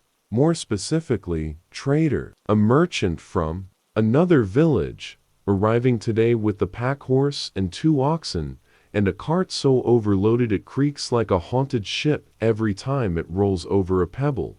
You and a few others are pulled into the receiving party, which basically means standing around awkwardly until the trader decides to notice you. He's short, smiling, and layered in so many cloaks and belts and pouches, he looks like a walking market stall. He greets everyone like an old friend, even the goats. One widely accepted fact: Vikings traded far and wide. From Dublin to Constantinople, they moved goods across vast distances: fur, amber, swords, slaves, soapstone, silk, spices. Trade was the lifeblood of their economy as much as farming or raiding.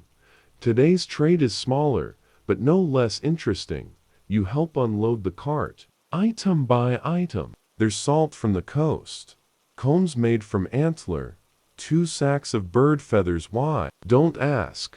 A pile of dull iron tools, and your favorite, a small chest of bright blue glass beads. Each one catches the light like a drop of ocean. The village kids swarm the cart like moths, eyes wide. Some villagers step forward to trade. Bundles of wool, fresh eggs, woven cloth. One man offers a carved game board, beautifully inlaid, which the trader examines with exaggerated care before nodding approvingly.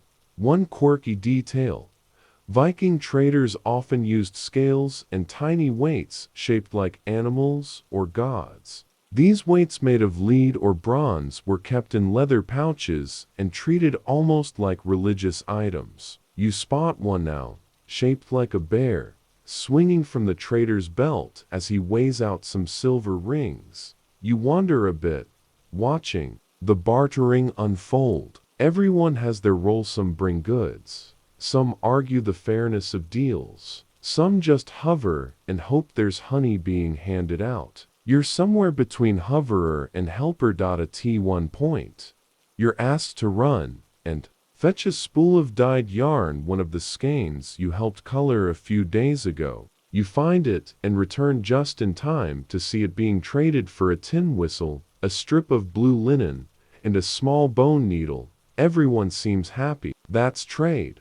One open historical question: while Viking trade routes are well documented, historians still debate how organized their merchant systems really were. Did they have fixed market towns? Or was it more fluid: pop-up gatherings, seasonal fairs, or traveling bazaars? The answers, like the transactions, vary by region and year. By midday, the cart is lighter and the trader is sitting in the shade, sipping ale and eating a handful of roasted hazelnuts. He tells stories in between bites about a woman who sold a cloak so beautiful the Jarl tried to marry it, about a village that trades only in smoked eels, about a storm that scattered his goods all across a lake, and how he swam back for every last one.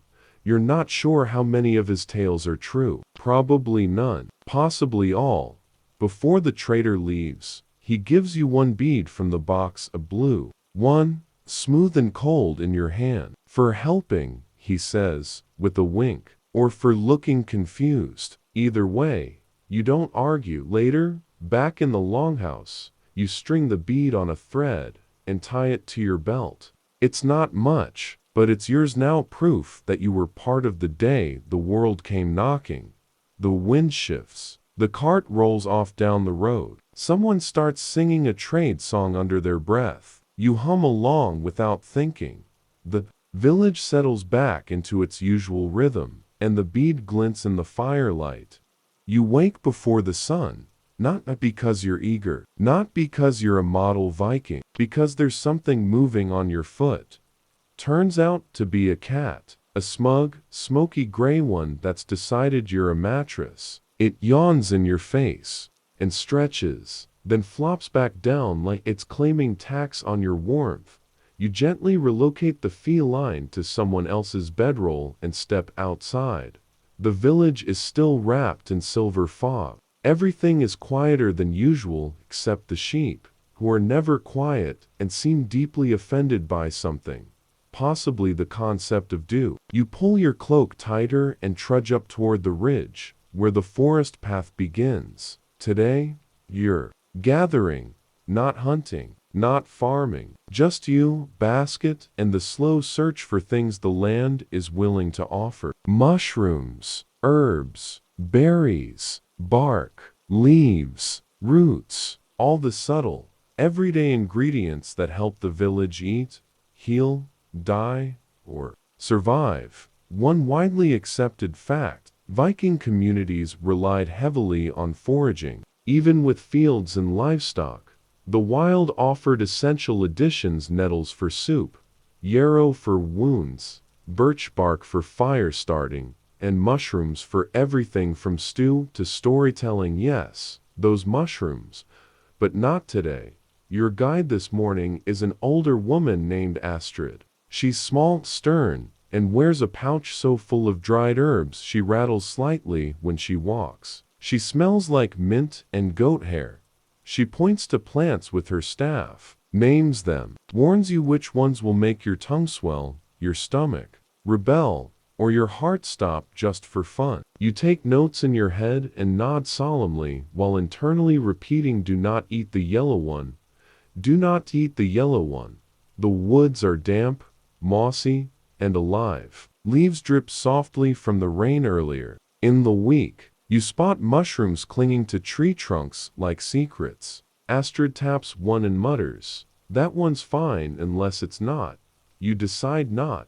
You collect basketfuls of safe things: juniper berries, wild onions, wood sorrel. Astrid sniffs everything you hand her like a judge at a very earthy cooking contest. Occasionally, she grunts approval. Once, she laughs a short, barky sound when you misidentify a fungus that's mostly used to kill lice. One quirky detail: Vikings didn't just forage for food, they used plants for magic. Some herbs were believed to protect against trolls, ghosts, or bad dreams. Astrid carries a dried pouch of mugwort tied with red thread, which she insists keeps the nonsense out of her dreams.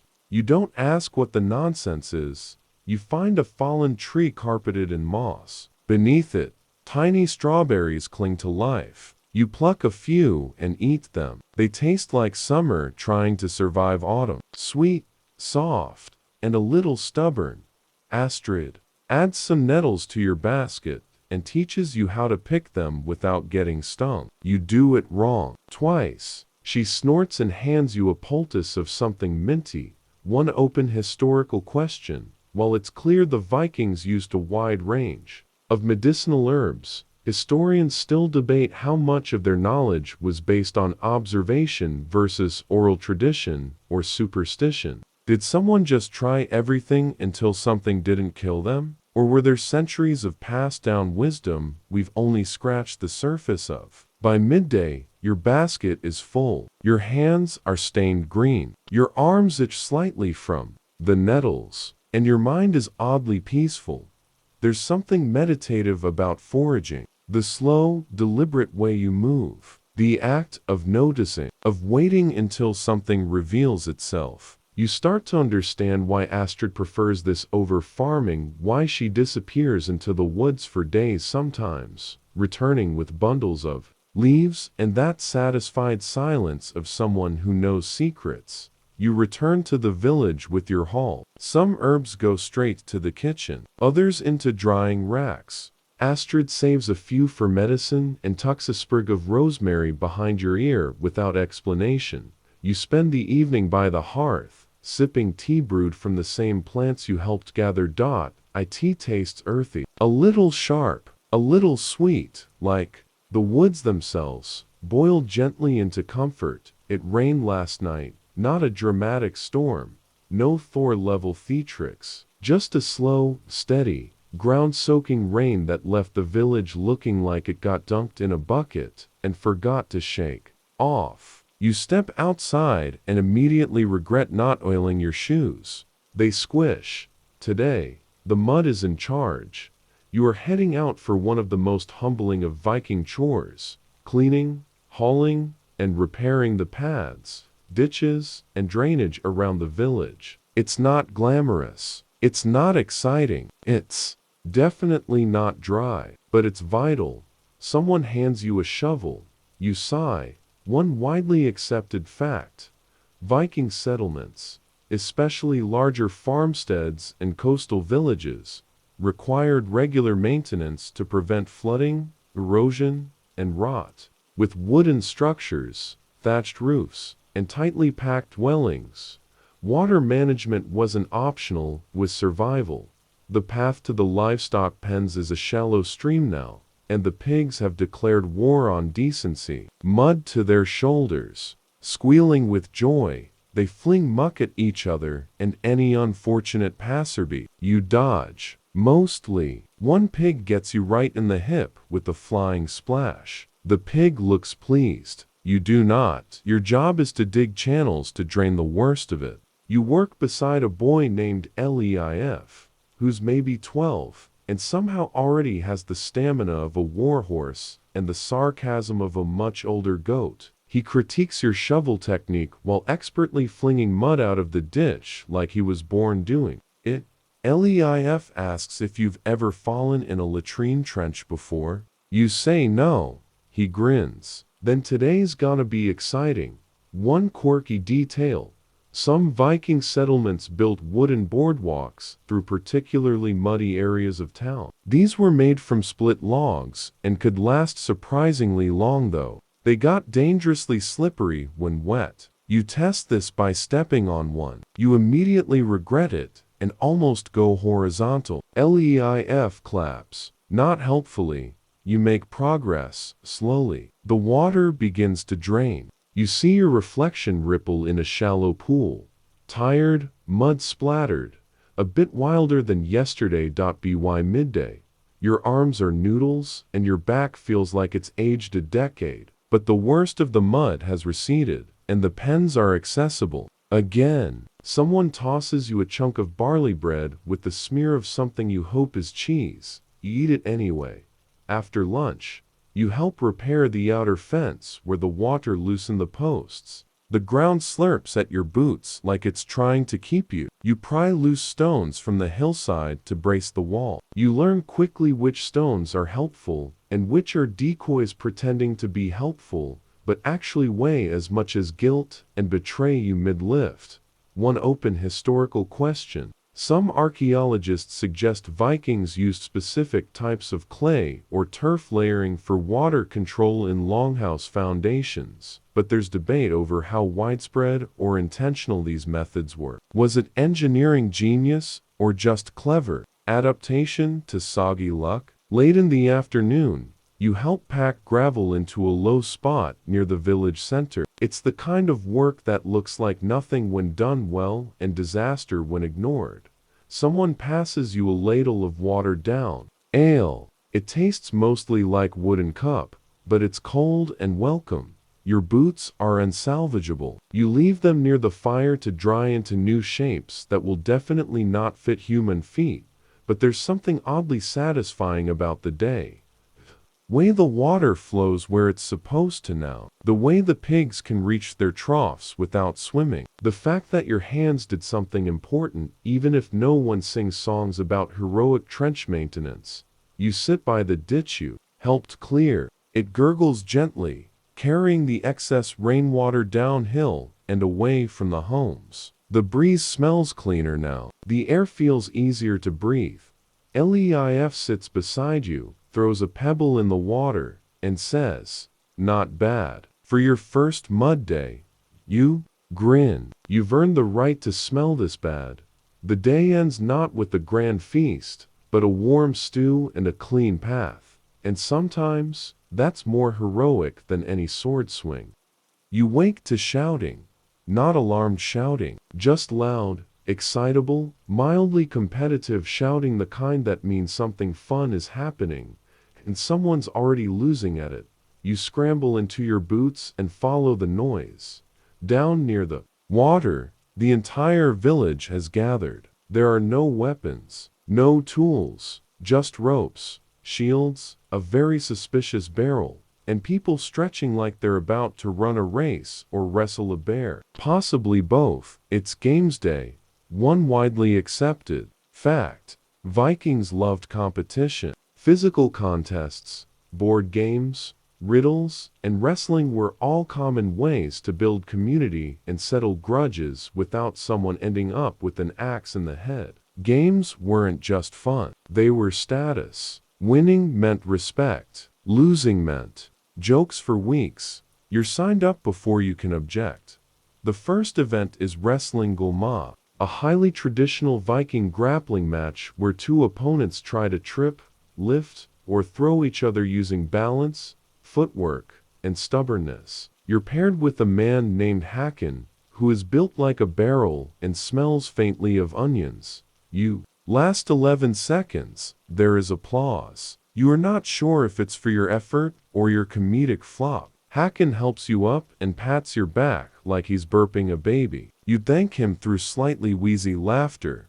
Next tug of war. Not across a pit or with fancy rules, just two teams pulling opposite ends of a thick rope until someone gives up or slides gracelessly across the mud. You anchor the rear, your hands burn, your feet slip, the rope creaks like it's tired of everyone. Your team wins. Barely. There's cheering. Someone hands out hard cheese. Victories, like cheese, are best when shared immediately.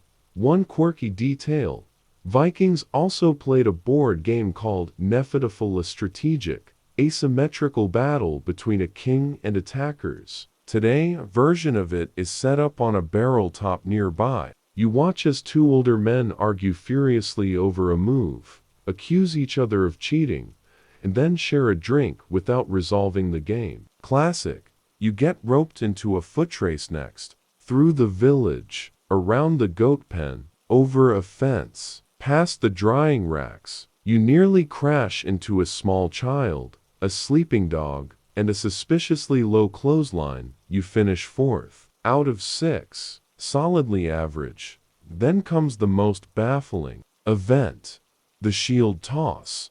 Apparently, this is less about accuracy and more about style. Contestants stand on a log, spin once, and throw a round shield as far as they can without falling off. You manage to launch yours a respectable distance before tumbling backward into a hay pile. Someone gives you a daisy crown for best dismount. You wear it proudly. One open historical question: while we know about many Viking games from sagas and archaeological finds, there's debate over how much was formalized sport versus spontaneous fun. Did every village have its own traditions? Or were there regional competitions, rules, even champions who traveled to compete? Some historians think games were as serious as raids, others think they were more like today's backyard chaos. The final event is storytelling. A circle forms by the fire pit. One by one, people step up to tell a tale, real or not, long or short, funny or fierce. Some tell sagas of their ancestors, others improvise wildly. One man recounts a heroic saga about a fish that got away and is definitely still getting larger. Every time he tells it, when it's your turn, you panic slightly. Then you describe your wrestling match this morning with dramatic flair, exaggerated sound effects, and a completely invented moment where you almost had Hakon on the ropes. The crowd laughs. Hakon throws a bread crust at you. It feels like applause. As the sun dips low and the sky turns soft orange, the games wrap up. No one declares a winner. There are no trophies, just sore muscles, muddy feet, and a fire warming the circle of tired champions. You sit beside someone who came in last in everything and seems happier than anyone else. It's about the trying, they say, half asleep, chewing on a piece of dried apple. And the snacks, you nod. You didn't win anything today.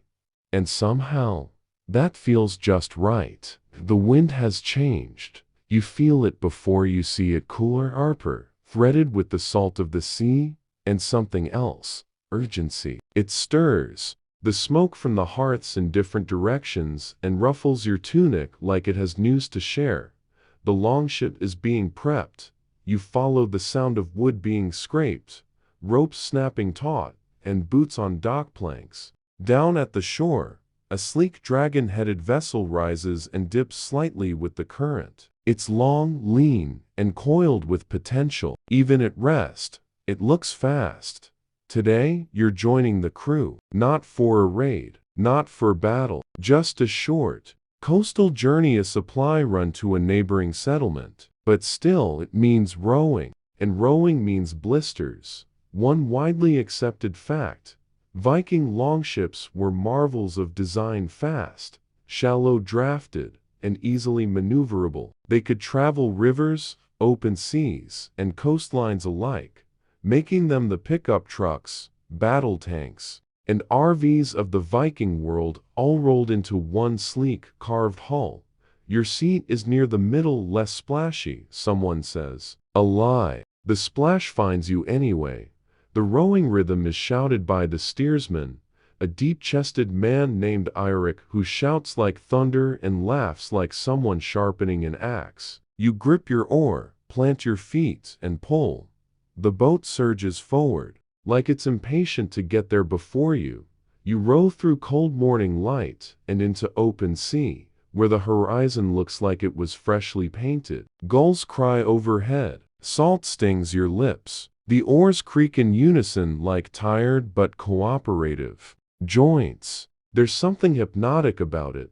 One quirky detail: Vikings didn't just row or sail, they sometimes portaged their ships, dragging them overland using rollers and brute strength. Imagine this sleek beast being hauled across muddy fields, like an angry dragon on vacation. Thankfully, not today.